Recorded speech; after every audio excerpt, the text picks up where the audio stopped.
it's hard for me to go off on Kyrie yet and express disappointment that he ghosted his team without telling anybody, because I don't know what happened. I don't know what was going on. It could be a severe issue, even though there are reports that he texted his teammates, and they got. It was not a report. One of his teammates said, Exactly. He hit us up. He texted his teammates, but didn't text his head coach. Correct. Which maybe doesn't have his number. I don't know. I have no idea what was going on. So I'm going to reserve judgment on that. But what I will get not upset about, but have issue with regarding Kyrie is that in 2021, and this really has been going on for 4 or 5 years, maybe even longer than that, BT, it's almost as if it's only exists in basketball, by the way. In basketball, you can get away with doing whatever you want. And it's not just Kyrie, because we've seen this with the Clippers last year when they were talking about how Kawhi and Paul George would set the practice schedule and decide when they were going to travel and all these other things.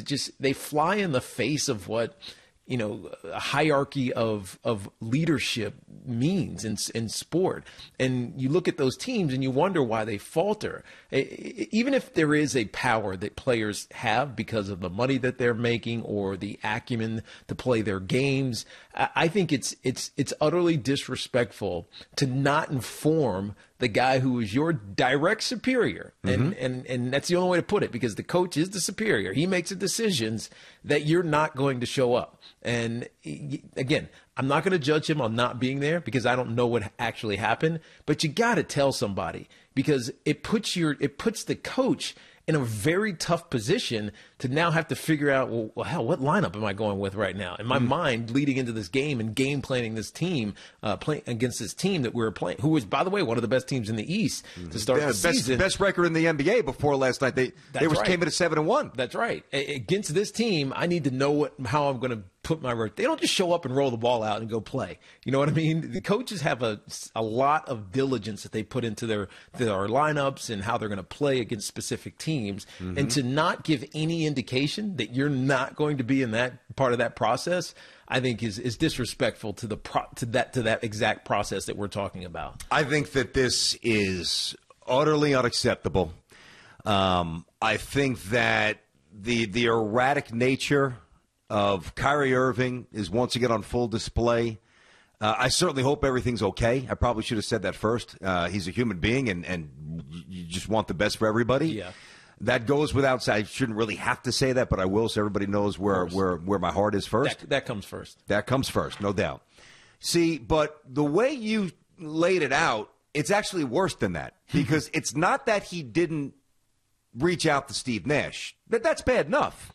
But Steve Nash found out 30 minutes before he was about to meet the reporter scrum, virtually, I guess, before the game, okay? And he said, I texted Kyrie Irving, and I haven't heard back from him yet.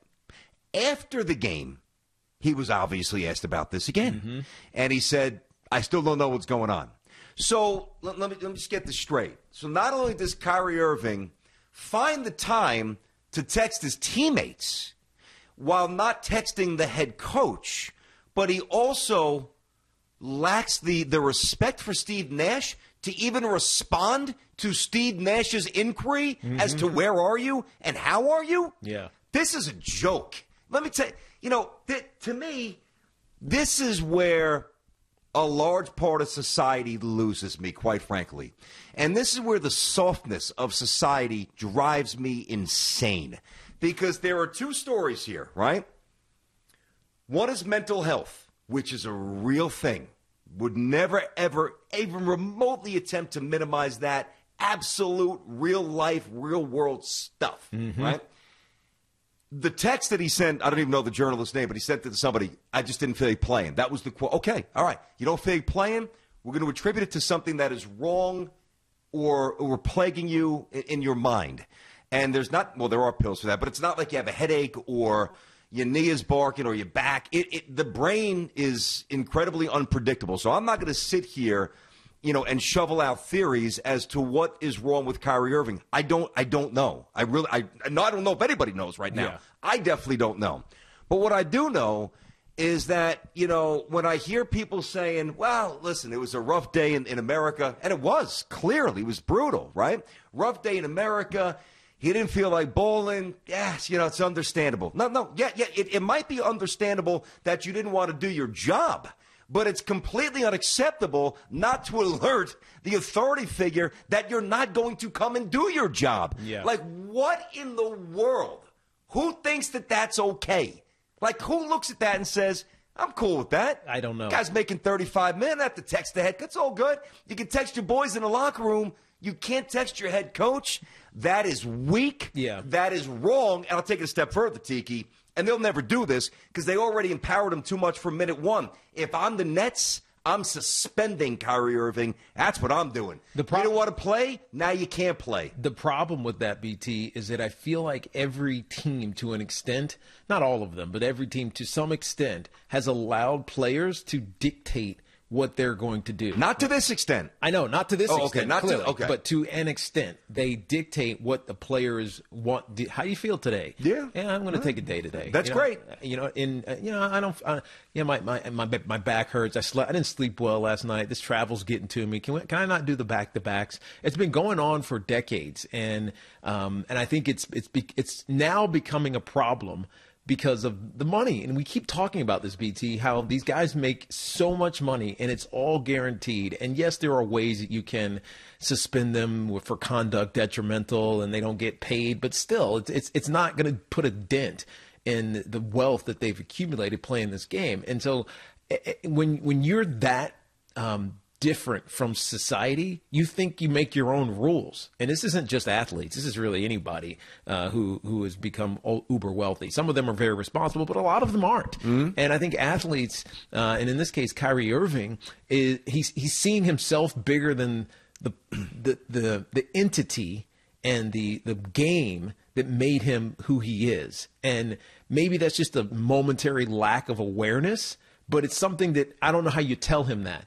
Right, because he's not going to want to hear this. He's not going to want to, if Kevin Durant or whoever one of his teammates, Joe Harris, who actually has had good things to say about him when we talked to Joe 2 weeks ago, if they say something to him, what can they say to Kyrie? And I think that's the bigger issue, is that there's not someone who can say, you know, Kyrie, you handled this the wrong way. I understand what you were going through, whatever that turns out to be, but you handled this the wrong way. You probably owe, you know, net brass and your head coach an apology. And net fans, by the way, in my opinion. Yeah, exactly. I mean, the net fans probably don't care as much. No, they care. Because they won? They care. Because they won last night? No, but they care because they know that this could sabotage they care. Trust me, they care, because this is a foreshadow of something else that's lurking around the corner. And let me ask you a question. What do you think? Now, he'll never say this because allegedly they're boys, but what do you think Kevin Durant's thinking to him? So he's sitting here saying, I hitched my wagon to this guy? I hitched my wagon to this guy? I would bet KD knew what was going on because they're tight like that. But I have no idea. They are. We thought that James Harden and Russell Westbrook were tight. I can only speculate. I can only speculate on that. I have no idea. But yeah, you're right. I mean, like, it's utterly unprofessional. And what's driving me crazy is that people are either too lazy. It's not an intelligence thing. It's a narrow-mindedness. People are too lazy to separate the issue of mental health while still being a responsible employee. You can do both. Yeah. Guys, I can't play. My heart's not there. My head's not there. Steve, just give me a little space. You know when I come back, I'll be ready to ball. Yeah. Kyrie, you got it, pal. Come back when you're good. That's it. Well, text your coach? Give me a break. The thing that frustrates me a little bit is that this was at home. Right, so they're not on the road like they're going to be tomorrow. Memphis. Yeah, tomorrow. Is it tonight or tomorrow? I thought it was tomorrow. I thought it was tomorrow. I think it might be tomorrow as well. But they're it doesn't matter. They were at home last night. Yeah. And so if you're at home and you're, I don't know, a few miles, maybe even 20 or 30, hell, if it's an hour, who knows how far away he lives from the Barclays Center. I think he lives 5 minutes. Exactly. So you're 5 minutes from the Barclays Center, or however long you are. It doesn't matter. Go to the Barclays Center, like, be there and don't play, right? There's ways to handle this in different ways than just completely ghosting your team and not talking to anyone about it. Yes, you sent a text message, and maybe this is a text message came in the night before, and the players were having. A player with a Kyrie texted has LeVert. some clue. Yeah, Karis LeVert has some clue about what's going on. But LeVert said he texted us. I think it was a group text. Yeah, so that's what I got from. I think that's what he was implying. So some texted of those players us. have an idea what's going on. Yep. Why isn't the head coach included in a text? It's unacceptable. Even if it's a separate text. That's my biggest issue. Well, by the way, hey, think about this. Do we have our bosses on our text chain? No.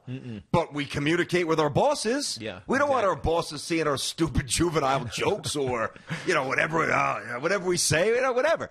But I don't expect Steve Nash to be right next to, Dinwiddie, LeVert, Kevin Durant, and Jared Allen. But I expect him to, number one, have Steve Nash's number, which he 1,000% does. I expect Kyrie Irving to alert Steve Nash in a similar manner like he alerted his teammates. And at the very least, if you're not compelled to be professional enough to do that when your head coach has to be the one who reaches out to you, damn it, respond.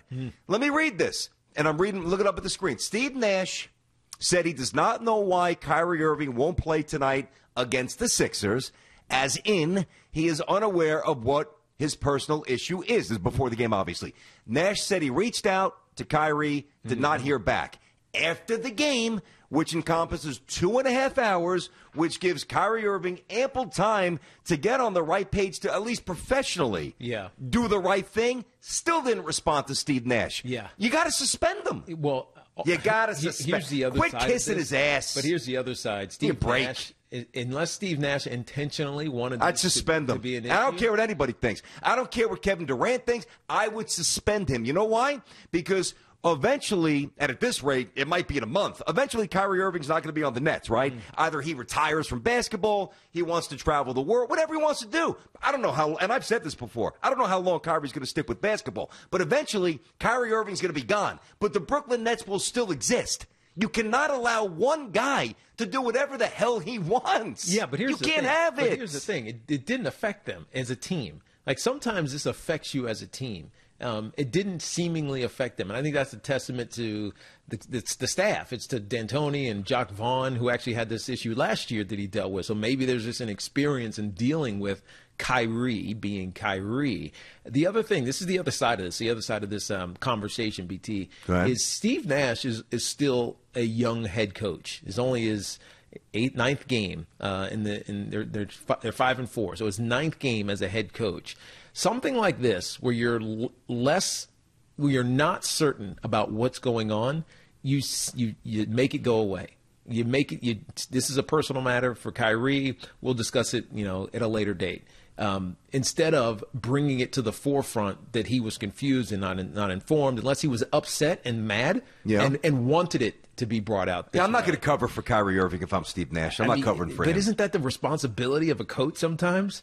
I mean, in certain situations, you don't want it to be disruptive, especially if this is something serious. Well, right? At the end of the day, I go back to the first thing I said. I'm reserving judgment on why Kyrie missed the game, because I don't know what was going on, whether it was mental health or whether there was some issue in his family. I have no idea, and I'm not going to speculate on it. But the fact that he didn't inform anybody... Well, I'm just saying the same thing. I'm just saying it louder. Yeah, I'm saying the same exact thing. That's my problem. My problem is that he didn't tell anybody. Now, my problem is that Steve Nash puts him on blast. Oh, no, but this is not Steve Nash's fault. It's not, and I don't think Steve Nash did that on purpose. I think Steve Nash did that by inexperience. That's the point I'm making. Well, even if you're... Okay, and that's possible, all right? I'll grant you that. That's possible, because you get hit with this 30 minutes before you meet the reporters. Yep. Okay, a more seasoned coach, not a basketball mind, because we know he knows the game. Yep. A more seasoned coach maybe collects his thoughts and positions it differently. That's fair. That's an interesting point. But if I'm Steve Nash, like, I've heard theories this morning that Steve Nash, similar to what you just said, needed to maybe do a better job of covering for Kyrie Irving. But you know what? If he did that, there's 11, 12 other guys you got to worry about. And there's a lot of young guys on that team. And suddenly, again, they could say, listen, we had Joe Harris on the show 2 weeks ago. Tiki just said that. I would have taken Joe at his word. He seems like a stand-up guy. Do I fully believe Now, this is just me. Do I fully believe the glowing scouting report that Joe Harris gave of Kyrie Irving as a teammate? Just speaking for myself, my answer is no. Because Joe Harris, along with LeVert and Dinwiddie and Jared Allen and 3 or 4 other guys last year, were railroaded by Kyrie Irving after being teammates for a month when Kyrie Irving said, these guys ain't good enough.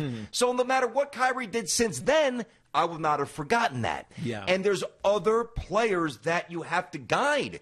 And if you look the other way or you cover for them, it's a horrendous message to a team that's trying to build a culture of togetherness. You got to be in this together. Yeah, and Kyrie Irving's on an island by himself, and it's disruptive, but it's predictable. But does it every couple months. But you're getting a little deep because we don't know what actually happened. I need to find out what happened. And so my point on Steve Nash. But he still didn't reach out to Steve Nash, so it almost doesn't matter what happened. I 100% agree. He reached out. Wait. He reached out to a reporter. But I think a reporter asked him. And he responded back. Steve Nash asked him. He didn't respond back. We don't know when Steve Nash reached out. He asked him before the game. Yeah, 30 minutes before the game. He might have been in wrapped up in something. I have no idea. I'm not defending Kyrie. You're giving him too much room here, man. There's no way. I'm giving him the benefit of the doubt. But why? Because he's never disappeared. But he's always been a flake. Okay, but he's never done this before. And my point is, he's always been a cancer, though.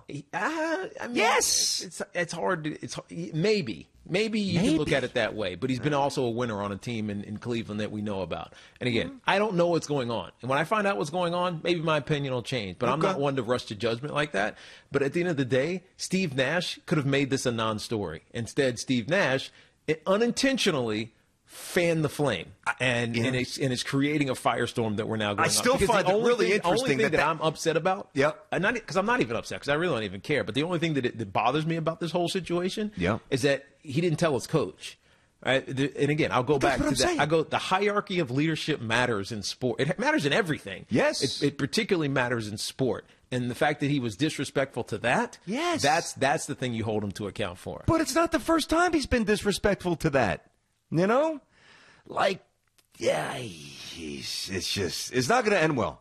It's not going to end well for Kyrie Irving and the Nets. It's not. And again, I don't know that he reached out to a reporter either. Samter's pointing this out, and he's probably right. What? That the reporter said sources say that he didn't want to play. We don't know. But there was a direct quote attributed to. So even if, and I know we're doing semantics, but I think it's important.